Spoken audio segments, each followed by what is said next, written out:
Hindi na nga ba in good terms sina James Reid at Liza Soberano? Tuluyan na nga bang nasira ang pagkakaibigan nilang dalawa?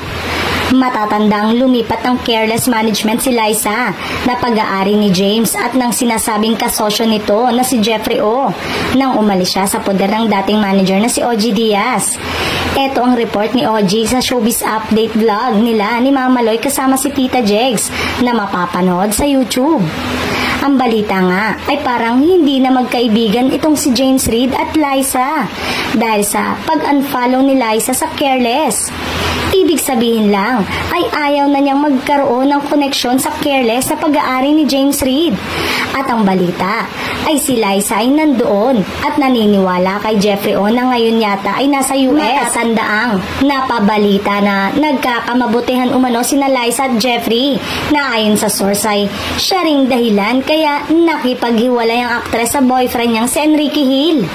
Pwedeng mabago yung takbo ng isip ni Liza at bumalik siya rito at maging magkapareha love team ulit sila ni Enrique.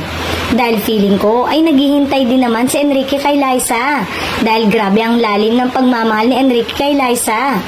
Natanong ni Tita Jegs kung may babalikan pang karir si Liza dito sa Pilipinas.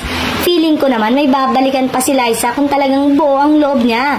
Kung mag-iba ang ihip ng hangin at mabalik siya sa dati. Kaya naman niyang makabalik na yung dating Liza para maramdaman ulit ng fans. Saad ni OG. Hayon, Mama, kung sakali ba na magpamanage ulit sa'yo ay papayag ka? No comment at natawa na lang ito. Dagdag pa, kung masaya si Liza ngayon at excited siya, dapat happy na rin tayo for her. Pero kung ang pag-uusapan ay yung mga nagawa niya, nanghihinayang lang ako dahil sana na-continue niya yon.